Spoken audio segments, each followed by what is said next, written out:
नमस्कार, India voice पर स्वागत है आपका। मैं हूं आपके साथ प्रियंका मिश्रा।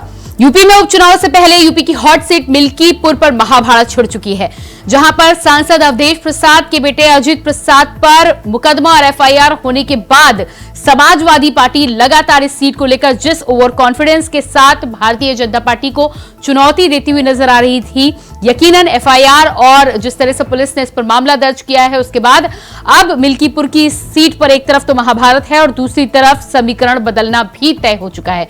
भारतीय जनता पार्टी जहां इस मुकदमे और कानूनी लड़ाई के बाद उपचुनाव में इसे अपने हथियार बना सकती है, तो वहीं समाजवादी पार्टी को देखना होगा कि समाजवादी पार्टी का चेहरा और समाजवादी पार्टी के उम्मीदवार बने अजीत प्रसाद पर मुकदमा दर्ज होने के बाद समाजवादी पार्टी कैसे इस सीट पर अपनी साख को बचाने में कामयाब होती है। तो यूपी की सबसे हॉट सीट मिल्कीपुर की सीट, जिसको लेकर लंबे समय से चर्चा में समाजवादी पार्टी और बीजेपी दोनों ही बने हुए थे, उस पर कई समीकरण अब बनते बिगड़ते नजर आ रहे हैं। जिस तरह से सपा उम्मीदवार के खिलाफ मुकदमा दर्ज किया गया है, उसके बाद क्या कुछ बदलाव होगा, भारतीय जनता पार्टी किस तरह से सपा को घेरेगी और सपा किस तरह से अपनी सीट को बचा पाती है, आज इसी पर हम करेंगे बातचीत। लेकिन उससे पहले आप देखिए एक रिपोर्ट। अगर सांसद हो, मिनिस्टर हो, विधायक हो, अगर उनके बेटे अगर गलत करेंगे तो उनके खिलाफ मुकदमा लिखा जाएगा, जेल भेजा जाएगा। जो कानूनी कार्रवाई है वो कानूनी कार्रवाई होगी। यूपी उपचुनाव की सबसे हॉट सीट मिल्कीपुर पर महाभारत छिड़ चुकी है। एक और जहां इस सीट पर सपा और बीजेपी में पहले से ही होड़ मची हुई थी, तो वहीं सपा के मिल्कीपुर से उम्मीदवार सपा सांसद अवधेश प्रसाद के बेटे अजीत प्रसाद पर अपहरण व मारपीट का मुकदमा सामने आने के बाद से सियासी ड्रामा अपने चरम पर है। पुलिस ने भूमि खरीद मामले में अजीत प्रसाद पर अपहरण कर बंधक बनाने और मारपीट करने का मुकदमा दर्ज किया है, जिसके बाद यूपी में उपचुनाव से पहले सपा की मजबूत मानी जाने वाली इस सीट पर समीकरण बदलने का अंदेशा लगाया जा रहा है। हमको 4 से थप्पड़ मारे, हमको कोई दहशत में लाने के लिए मारे, लेकिन जैसे थोड़े थोड़े में ही मामला बड़ा होता है। हम इतना चाहते हैं कि मेरी सुरक्षा व्यवस्था जो है बराबर, हमारी अजीत प्रसाद जो है वो मौजूदा सांसद जी के लड़के हैं और राजू यादव जो है उन्हीं के साथ रहते हैं। विशेष उनके बारे में हमको प्रॉपर्टी डीलिंग वूलिंग का काम करते हैं, विशेष जानकारी हमको बोले जो है मेरा पैसा जो है जल्द से जल्द वापस कर दो, नहीं तो जो है हाथ पैर तुड़वा देंगे। फिर उसके बाद में जब राजू यादव हमको बोलने लगे जो है कि पैसा हमारा जो है 4 से 5 तारीख में दे दो, नहीं तो तुमको हम मरवा देंगे। बता दें कि लोकसभा चुनाव में अवधेश प्रसाद के इस सीट पर कब्जा जमाने के बाद से ही सपा इस सीट को लेकर ओवर कॉन्फिडेंस में थी और खुद सपा सुप्रीमो और अवधेश प्रसाद भी मिल्कीपुर की सीट को लेकर कई बार बीजेपी को खुली चुनौती ही नहीं बल्कि जमानत जब्त होने की बात भी कह चुके हैं। मगर अब जिस तरह से सपा सांसद के बेटे पर पुलिस ने मुकदमा दर्ज कर एफआईआर लिखी है, उससे साफ है कि अयोध्या की सीट पर बीजेपी को अब चुनावी हथियार मिल गया है, जिसका आने वाले समय में उपचुनाव में बीजेपी बखूबी इस्तेमाल भी करेगी। ये हमारे बेटे अजीत पर जो आरोप लगा है पूरी तरह से निराधार है, मिथ्या है और राजनीति से प्रेरित है। ज्ञातव्य हो, ये सबको पता है कि मिल्कीपुर विधानसभा क्षेत्र में जब सांसद बना हमने इस्तीफा दिया, खाली हो गया। यहाँ उपचुनाव होना है और जिसके लिए हमारे नेता माननीय अखिलेश यादव जी ने हमारे बेटे अजीत को सर्वसम्मत कार्यकर्ताओं के राय बांटते उसको उम्मीदवार घोषित किया है। भारतीय जनता पार्टी पूरी तरह से भयभीत है और पूरी तरह से कमजोर है।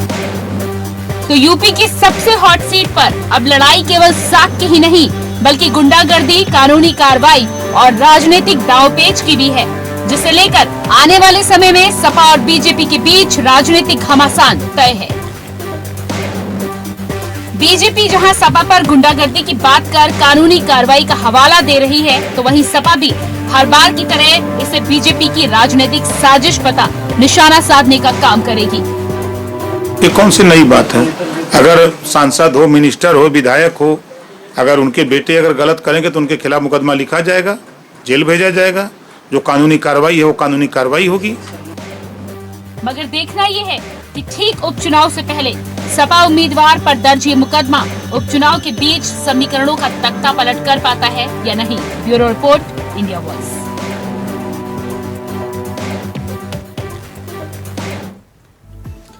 तो जिस तरह से अयोध्या में उपचुनाव से पहले मिल्कीपुर की हॉट सीट को लेकर पहले ही ये सीट चर्चा का विषय बनी हुई थी, लेकिन अब इस सीट पर अवधेश प्रसाद के बेटे अजीत प्रसाद पर मुकदमा दर्ज होने के बाद इस सीट को लेकर न सिर्फ चर्चा है बल्कि कई समीकरण आने वाले समय में बनते बिगड़ते नजर आ सकते हैं। आज इसी पर हम करेंगे बातचीत। हमारे साथ सपा प्रवक्ता पूजा मिश्रा जी जुड़ चुकी हैं, बहुत स्वागत है आपका। इसके अलावा बीजेपी नेता प्रदीप भटनागर जी हमारे साथ बने हुए हैं, आपका भी बहुत बहुत स्वागत है। और कांग्रेस नेता रतन तिवारी जी हमारे साथ जुड़ चुके हैं, आपका भी बहुत बहुत स्वागत है। तो सबसे पहला सवाल पूजा मिश्रा जी आपसे ही, यहां पर जिस तरह से अजीत प्रसाद पर अब मुकदमा दर्ज हुआ है, सबसे पहले तो इस मुकदमे को लेकर अवधेश प्रसाद कह रहे हैं राजनीति से प्रेरित है, लेकिन पार्टी का क्या कुछ कहना है? क्योंकि पीड़ित का बयान और पीड़ित के द्वारा दिए गए जो फैक्ट्स हैं, उन फैक्ट्स के आधार पर पुलिस ने अब मुकदमा दर्ज किया है। पहले तो आपको नमस्कार प्रियंका जी, और पैनल में उपस्थित साथी कर्ताओं को मेरा नमस्कार। देखिए प्रियंका जी, ये थाना क्षेत्र में जो वहाँ के लोग थे प्रोटेस्ट कर रहे थे थाना की मनमानी को लेकर के, वहाँ पे जो गलत नीतियां चल रही थी उसको लेकर के वो प्रोटेस्ट कर रहे थे। उस प्रोटेस्ट में दुखी राम नामक एक व्यक्ति की डेथ हो जाती है, जिसके अगेंस्ट में मान्य सांसद भी आते हैं कि पुलिस ने उसको धक्का दिया और जो है खुदीराम की मुखीराम जी की डेथ हो जाती है। उनकी वाइफ के लोग 50 लाख रुपए का हर्जाना मांग रहे होते हैं। वहां पर पुलिस थाने में अपना वो प्रोटेस्ट, भाई उनके लोग है वहाँ पे, सारे उनकी जन परिवार है, तो वो वहां पे थे मिल्कीपुर में और उस थाने पे कर रहे थे। उसके बाद में प्रियंका जी कि जब ये मामला बढ़ा हुआ था, ये मामला फ्राइडे तक चल रहा था कि वहां पे एक व्यक्ति की मृत्यु हो गई और अचानक से फिर ये मामला आता है, तो ये बिल्कुल दिखता है क्लियरली कि आप जो है राजनीति से प्रेरित हो करके और ऐसा कार्रवाई करना चाहते हैं कि ताकि जो रियल में चल रहा है वो सारी चीजों को प्रियंका जी छुपाया जा सके। और देखा जाए भाजपा सरकार में पुलिस किस कदर मनमानी कर रही है कि इनके जो है पिछड़ा प्रकोष्ठ के पिछड़ा मोर्चा के ही महामंत्री पुलिस से आहत होकर के आत्महत्या करते हैं। अभी कानपुर में वो जो जिंदगी और मौत के बीच में लड़ रहे हैं, तो ये इनको जो माननीय मुख्यमंत्री जी हैं उनको मिल्कीपुर और सरहल 2 सीटें मिली हुई है जिन पे फंसी हुई है इनकी सास। और इनको दिखा कि पहले इनको लगा कि चलो नाम की राजनीति कर लेते हैं, वहां पे कुछ दुर्घटनाएं घट गई, बच्चे के साथ में जो है बर्बरताएं हो गई, इनको लगा कि नहीं अब तो हमारा पॉलिटिकल एजेंडा बिल्कुल सही जा रहा है, हम घेर करके ये चुनाव निकाल ले जाएंगे। पर प्रियंका जी जब वहां की जो जनता है जब थाने पे प्रोटेस्ट करने लग गई, सांसद जी साथ में उनके खड़े हुए, तब उनको लगा कि नहीं ये तो फिर गड़बड़ हो रहा है और अगर जो है जो सांसद है, लोकप्रिय सांसद है, उनके ऊपर कुछ कर दिया जाए तो बेहतर होगा। तो उनको ये बहुत, क्योंकि सांसद जी के ऊपर कुछ किया नहीं जा सकता था, तो उनके बेटे को ऊपर में जो है उन्होंने अपना ये राजनीति। तो आपका कहना है कि ये कानूनी साजिश है, कोई केस नहीं है अजीत प्रसाद? बिल्कुल। प्रदीप भटनागर जी जवाब दीजिएगा। समाजवादी पार्टी ने कभी कानून को माना है? जो आज मानेगी वो तो सब झूठा, सबको मक्कारी कौन दिखाई देता है। हम तो जब से भारतीय जनता पार्टी की उत्तर प्रदेश में सरकार बनी तब से लेकर तक हम तो पोल खोल रहे हैं समाजवादी पार्टी की, ये कितने बड़े भू माफिया हैं, ये कब्जा करने वाले लोग हैं। अब देखिए ना, 30,000 करोड़ से ऊपर की जमीन समाजवादी पार्टी छुड़वाई है, ये कोई नई बात थोड़ी है। अभी आपने देखा इनके चेयरमैन हो या विधायक, मैंने कितनी जमीन छुड़वाई है, कोई बारात घर बना के बैठा है, कोई कुछ बना के बैठा है। और सपोर्ट कौन करे? समाजवादी पार्टी के मुखिया। पहले मुलायम सिंह जी करते थे, अब अखिलेश जी ने सपोर्ट करा।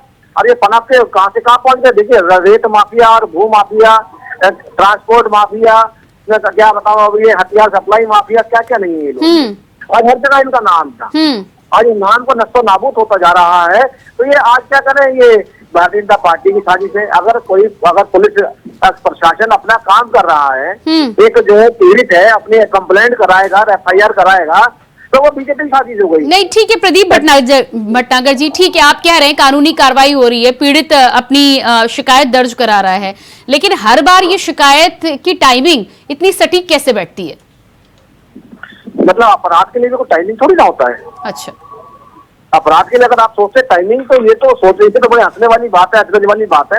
अपराध जो कर रहा है, जो अपहरण का काम कर रहा है, जो धमकाने का काम कर रहा है, दूसरे की जमीन कब्जाने का काम कर रहा है, और जो इस हवा में बदमाशी तो आपका कहना है कि ये इत्तेफाक है जो चुनाव से पहले पीड़ित शिकायत दर्ज करा रहा है? मेरे पापा जो है विधायक से सांसद बन गए। हाँ। मेरे पापा जो है सर पे चढ़कर उत्तर प्रदेश की जनता पे बैठ गए। ये प्रशासन ऐसे दादागिरी बदमाशी नहीं करने देगा। ये रतन तिवारी जी, है। क्या कहना है इस पर आपका? ये दिमाग से निकालना पड़ेगा। समाजवादी पार्टी के सभी नेता कार्यकर्ताओं को, योगी जी की सरकार है। रतन तिवारी जी, देखिए, भारतीय जनता पार्टी की जो चाल चेहरा चरित्र जिसे हम कहते हैं वो सबके सामने आ चुका है। जब जब भारतीय जनता पार्टी बौखलाती है या उसे ऐसा लगता है कि अब हम चुनाव नहीं जीत सकते, तो ऐसे हथकंडे का प्रयोग करते हैं। अब देखिए ना, अब अजीत प्रसाद अगर चुनाव नहीं लड़ते तो मुझे नहीं लगता उनके ऊपर एफआईआर होती या इस तरीके से भारतीय जनता उनके ऊपर आरोप लगाती।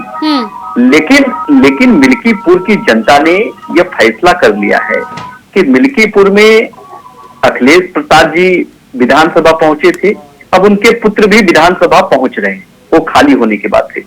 तो भारतीय जनता पार्टी को यह समझ में आ चुका है कि यहाँ कुछ दाल नहीं गलने वाली है, क्योंकि यहाँ की जनता ने पूरी तरीके से इंडिया अलायंस को जिताने का फैसला लिया है। जवाब दीजिएगा। तो ये सब जी जी, अभी मैं बड़ा अच्छा का उदाहरण दे रहा हूँ जो ये बात बता रहे हैं भारतीय जनता पार्टी के बारे में। अभी आप दिखाइए, कल माननीय प्रधानमंत्री जी ने अमेरिका में एक बेअकात आदमी गए थे अमेरिका, नेता विपक्ष बन गए। कमाल की बात कर रहे हैं, अमेरिका पहुंच गए। उनकी इज्जत हुई, ये अमेरिका पहुंच गए। मैं मिल्कीपुर की बात कर रहा हूँ, अयोध्या की बात कर रहा हूँ, ये प्रधानमंत्री को अमेरिका पहुंचा दिए। अभी प्रधानमंत्री को पाकिस्तान भी पहुंचा देंगे, कभी पाकिस्तान से बांग्लादेश पहुंचा देंगे। हिंदू दलित बेटी के साथ नागर जी, आप प्रधानमंत्री को इंडिया में रहने दीजिए ना। यही कमी है। मोहम्मद तिवारी सुन लो, आज अच्छे लग रहे हो, मोहम्मद तिवारी अच्छे लग रहे हो। सुन लो पूरी मत ले लो, सुन लो। अरे मुसलमानों से इतनी नफरत कहाँ से लेके आते हैं? मुसलमानों से इतनी नफरत कहाँ से लेके आते हैं? सुन लो, मोहम्मद तिवारी सबका साथ सबका विकास, ये क्या है? वही लोग हैं दोनों के दोनों। अभी सबका साथ सबका विकास, ये क्या है? मुसलमानों को गाली भी दो और सबका साथ सबका विकास की बातें भी करो।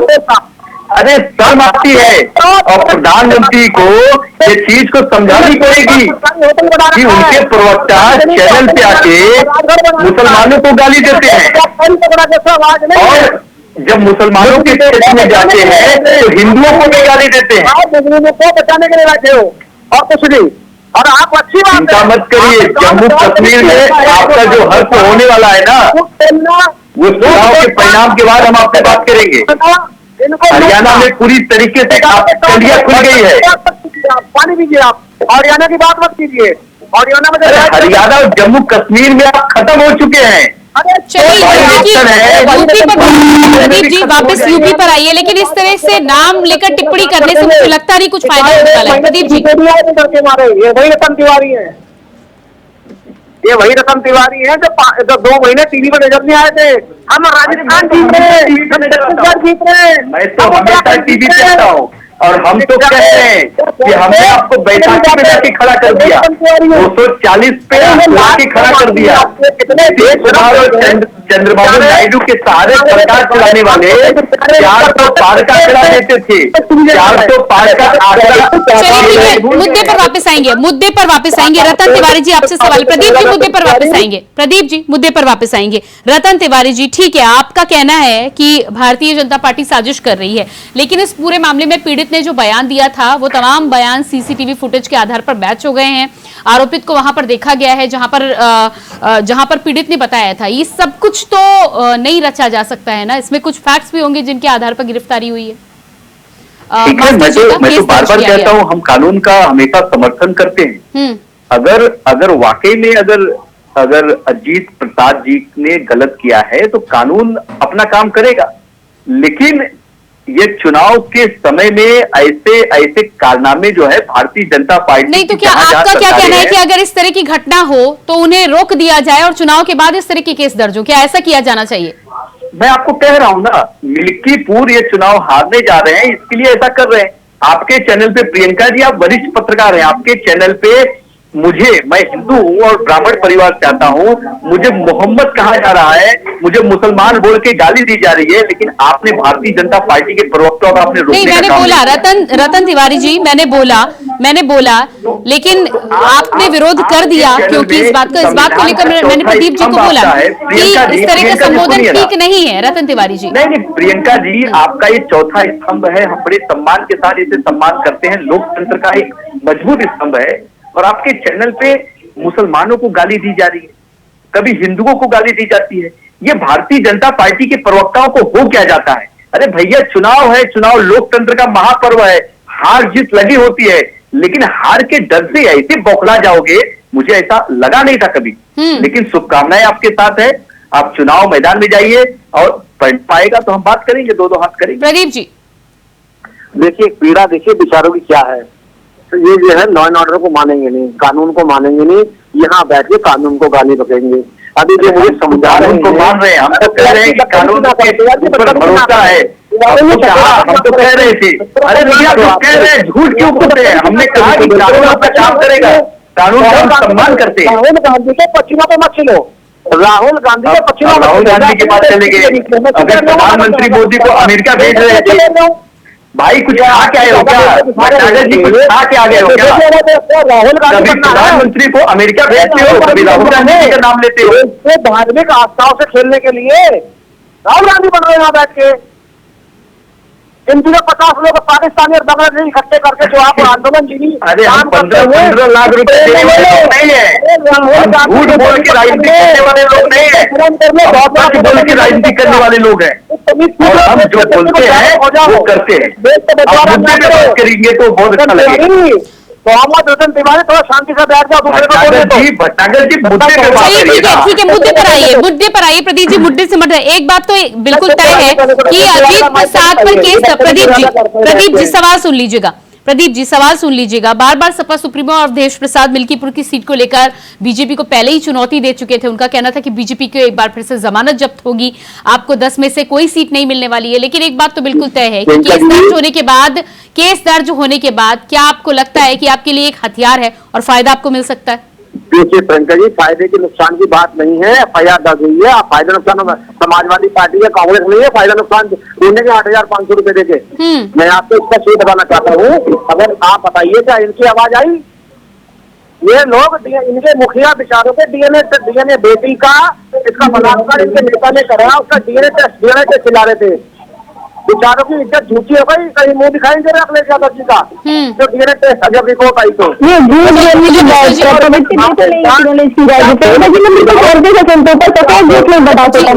पूजा जी जवाब दीजिएगा।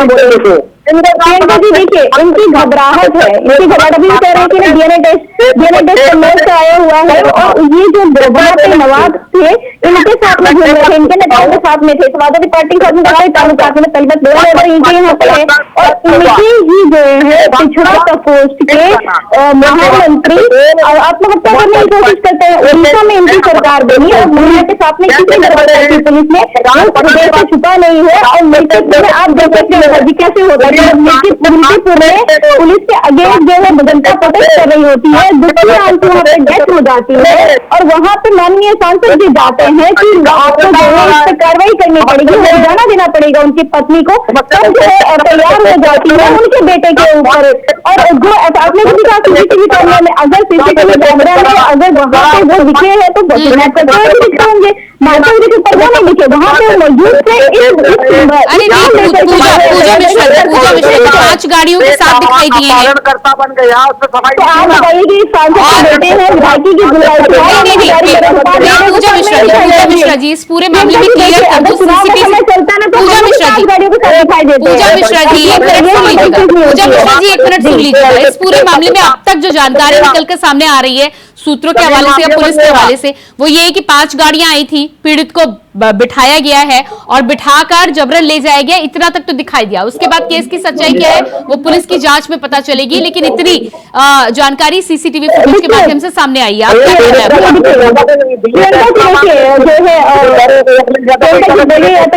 झूठी बोलना होता है, इनको लगातार बोलने के लिए इनके पास कुछ लगातार बोलेंगे तो दूसरे की आवाज दब जाएगी, जनता की आवाज भी नहीं दबी है। आपकी गलत नीतियां भी नहीं छुपेंगे। आप जो माननीय मुख्यमंत्री जी मल्टीपुर की सीट लेकर के मल्टीपुर की जनता उनको फिर जवाब देगी। गलत चीजें करेंगे तो जनता आपके साथ में नहीं रहने वाली है। हालांकि इनकी कितना भी प्रयास कर ले, ये राजनीति से प्रेरित जो है कार्रवाई की जा रही है। मुख्यमंत्री जी को घबराहट है कि उनको जो है ये विधानसभा वो हार जाएंगे, इसलिए जो है ऐसी कार्रवाई करने की जो है प्रेरित होकर कर रहे हैं। देखा जाए तो सेंटर की अभी तक जितनी भी कार्रवाई हो रही है जो विपक्ष होती है वो यही देकर के। देखिए भाई, ये बड़े बेशरम इंसान है। आपके बीच में मैंने बिल्कुल नहीं बोला, आप झूठ बोले तो भी मैंने नहीं बोला, और जब हमारी बोलने की बारी आती तो आप लगातार बोले जाए, लगातार वो बिल्कुल सच है। आपको बात नहीं करते हैं। आपने 64 एकड़ जमीन छुड़ाए और 13,000 एकड़ जमीन बेच दिए। आपकी पुलिस जो है जनताओं को पीटने का कार्य करती है, लाठी चलाती है, किसी के ऊपर फर्जी मुकदमे कर देती है। नहीं ठीक है, लेकिन पूजा मिश्रा जी पिछड़ा मोर्चा के महामंत्री आत्महत्या करने पर मजबूर हो जाते हैं। पुलिस है ना जो महिला को कंप्लेन करने की इस तरीके की सामना देती है। कानपुर में एक व्यक्ति आत्महत्या कर लेती है क्योंकि डॉक्टर नहीं मेडिकल हॉस्पिटल में अटेंड कर रहा है और ये गाँव बताए चले जा रहे हैं। आपकी जो बुराहट है ना वो दिख रही है। आपने अभी नाम जो है तिवारी जी को आपने मोहम्मद तिवारी का, ये आपकी मानसिकता बताती है। मानसिकता बताती है आपका स्तर कितना गिर गया हुआ है, इतना गिर गया हुआ है कि आप किसी को अपना बोलने के लिए, किसी को कुछ भी करने के लिए जो अपना आपको समझते हैं, ये शर्मी जनता देख रही है। आप राजनीतिक से प्रेरित होकर के कोई भी कार्रवाई करिए, चाहे वो फेक। चलिए पूजा मिश्रा जी, अगर आपको ऐसा लगता है, पूजा मिश्रा जी सवाल सुन लीजिए। प्रदीप जी 1 मिनट दीजिएगा। पूजा मिश्रा जी, अगर ऐसा लगता है कि राजनीति से प्रेरित है तो उस पर आपके पास सफाई देने के लिए फैक्ट्स भी होंगे, आप अपने फैक्ट्स रखिए। लेकिन इस पूरे मामले में अगला सवाल आपसे ये है और जानना मैं ये चाहती हूँ कि क्या राजनीति से ये जो प्रेरित आप भारतीय जनता पार्टी को बता रही हैं, इससे आपको अब नुकसान होगा? क्योंकि पहले जिस ओवर कॉन्फिडेंस से या जिस कॉन्फिडेंस से आप बात कर रहे थे और उसके बाद अब ये FIR दर्ज हुई है, तो इससे कैसे निपटेंगे आप? देखिए प्रियंका जी, हमें कोर्ट पे भरोसा है। इनकी पुलिस तो देख ही रही है, ये इनकी पुलिस इन्हीं की पुलिस को पकड़ने के लिए जाती है और इन्हीं की पुलिस जो है दीवार फाड़ करके भागती है। तो पुलिस प्रशासन में तो भरोसा खत्म ही समझ लीजिए हो गया हुआ है इस सरकार में। हाँ, और जुडिशरी पे भरोसा है और हमें जो है कोई परेशानी नहीं आने वाली है। हम इन सब चीजों के लिए तैयार हैं, हम लड़ेंगे, हम जनता के बीच में रहेंगे। इनको जितने हथकंडे अपनाने हैं गलत तरीके से अपना ले। हम खुदीराम जी को भी न्याय दिला करके रहेंगे, जिनको पुलिस ने जो है प्रोटेस्ट करने के नाम पे उनको मार डाला। और हम जो है जो अजीत जी के ऊपर गलत FIR हुई है उनके लिए भी लड़ेंगे और मिल्कीपुर की जनता के लिए, उत्तर प्रदेश की जनता के लिए लड़ेंगे। हम गलत नीतियां लेकर के नहीं आने, गलत नीतियों के अगेंस्ट लड़ेंगे। प्रदीप जी पूछ रहा हूँ, देखिए व्यक्ति को जो आपके नेता ने इसका बलात्कार आप जो है आप जज हैं क्या? आप सुप्रीम कोर्ट के जज हैं कि हाई कोर्ट के जज हैं कि डिस्ट्रिक्ट जज हैं? कौन से जज हैं आप कौन से जज हैं कि जो एक्यूज को कल्पित साबित कर रहे हैं? आप कौन से जज हैं ये बताइए। ये गलत तरीका अपना रखा हुआ है। जहाँ पे कल्पित है वहाँ पे आप मुंह बंद कर लेंगे, आपकी जुबान नहीं खुलेगी क्योंकि वो आप संरक्षण देना चाहते हैं। वहाँ पे जो है आपको किसी को डिफेम करना है, इसलिए आप फटाफट बोलेंगे। सरकार में हो रखी है कि उन्हें पता ही नहीं है कि जुडिशरी सरकार क्या होता है, उनको लगता है कि नहीं प्रदीप जी आपके पास आती हूँ, एक बार वापस आपके पास आती हूँ। आपकी आवाज में मुझे कुछ दिक्कत नजर आ रही है, अपनी टीम से अनुरोध करूंगी। रतन तिवारी जी, क्या लगता है आपको कि इस पूरे मामले में अभी तक उपचुनाव से पहले, हालांकि तारीखों का अभी ऐलान नहीं हुआ है और समय है उपचुनाव को लेकर, लेकिन लंबे समय से जिस तरह से माना जा रहा था और कई सीटों पर समाजवादी पार्टी बेहद मजबूत मानी जा रही थी, जिस तरह से ये अवधेश प्रसाद की सीट रही है, अब वो सांसद बन चुके हैं, क्या ये केस दर्ज होने के बाद समाजवादी पार्टी की जो वहां पर दावेदारी थी उस पर कुछ असर पड़ेगा? देखिए, यह सीट समाजवादी पार्टी की है और समाजवादी पार्टी की बहुत पुरानी सीट रही है और यहां से ही लगातार अखिलेश प्रसाद की चुनाव जीतते आए हैं। अब लोकसभा चले गए हैं, तो ये सीट पूरी ईमानदारी से यहाँ की जनता उनके पुत्र को विधानसभा भेजेगी, उसमें कोई राय नहीं है। कांग्रेस पार्टी भी उनके साथ है, इंडिया अलायंस उनके साथ है। लेकिन जो भारतीय जनता पार्टी जो हथकंडा अपना रही है, ये कोई नया हथकंडा नहीं है प्रियंका जी। ये जिस राज्य में जो चुनाव होता है और जहां भारतीय जनता पार्टी हारने के कगार पे रहती है, वहां ऐसे कारनामे, ऐसे कृत्य दिखाई देते हैं और करते हैं। कोई फर्क नहीं पड़ता है, जनता अपना फैसला सुनाती है। जनता और जनता के वोट से बड़े भारतीय जनता पार्टी के लोग नहीं हैं। अरे कहां से चले आते हो महोदय? बक करते हैं, कुछ खा के आ गए क्या यहाँ पे? अरे सुन तो लीजिए करें, जब आप बोल रहे थे, जब आप यहाँ पे अपना प्रवचन दे रहे थे तो मैं सुन रहा था, काहे के लिए बक कर रहे हैं? अरे नहीं पक तो नहीं करते हो। अरे अरे भैया वही बात, अब प्रियंका जी देखिए आप मुझे मोहम्मद कह रहे हैं, आप ये अब मोहम्मद कर रहे हैं, मुझे बताइए।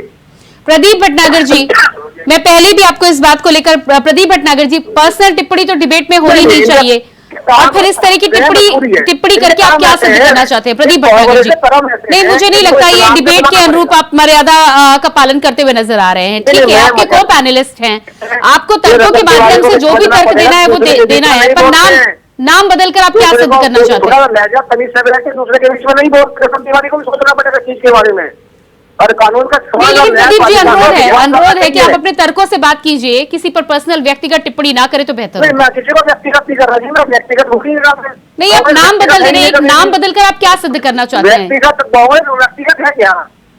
कांग्रेस व्यक्तिगत होते तो ईमानदार चुनाव लड़ती, 550 बजे दिखा रहे 99 ला के सोच रहे 25 विजय आ गए। कमाल। नहीं, ईमानदारी से चुनाव को क्या मतलब? प्रदीप भटनागर जी, तो चुनाव आयोग को कभी राहुल गांधी आरोप लगाते हैं तो आप कहते हैं राहुल गांधी आरोप लगाते हैं। चल कितनी सीटें आपने उत्तर प्रदेश में बताएंगे मुझे जरा? नहीं, समय मेरे पास ज्यादा नहीं है, पर आपसे एक बार फिर से मैं अनुरोध करूंगी कि आप डिबेट में रहें तो तर्कों के आधार पर अपनी विपक्षी से आप बात करें। आप सभी का मैं बहुत बहुत धन्यवाद देना चाहूंगी, प्रदीप भटनागर जी, पूजा मिश्रा जी और रतन तिवारी जी, बहुत धन्यवाद जुड़ने के लिए। तो उत्तर प्रदेश में जिस तरह से लगातार सबसे हॉट सीट मिल्कीपुर को लेकर सुर्खियों में सीट हमेशा से बनी रही है समाजवादी पार्टी और बीजेपी के बीच, ये साग की सीट भी है, और उपचुनाव से पहले मिल्कीपुर की सीट के साथ ही साथ उपचुनाव की 10 सीटों पर लगातार होड़ मची हुई है, लेकिन उसमें सबसे ज्यादा चर्चा मिल्कीपुर की सीट की थी। अब इस सीट पर अवधेश प्रसाद के बेटे अजीत प्रसाद पर एफआईआर दर्ज होने के बाद माना यह जा रहा है कि समीकरण में बदलाव होगा, लेकिन समाजवादी पार्टी अभी भी इस सीट को अपने लिए सबसे मजबूत सीट मान रही है। दावेदारी में किस तरह का अंतर आएगा, या मिल्कीपुर की जनता अब किस पर भरोसा जताएगी और किसकी ओर अपना फैसला और नतीजा सुनाएगी, आने वाला वक्त ही बताएगा। फिलहाल हमारे इस खास कार्यक्रम में इतना ही। खबरों के लिए आप बने रहिए इंडिया वॉइस के साथ। मुझे दीजिए इजाजत, नमस्कार।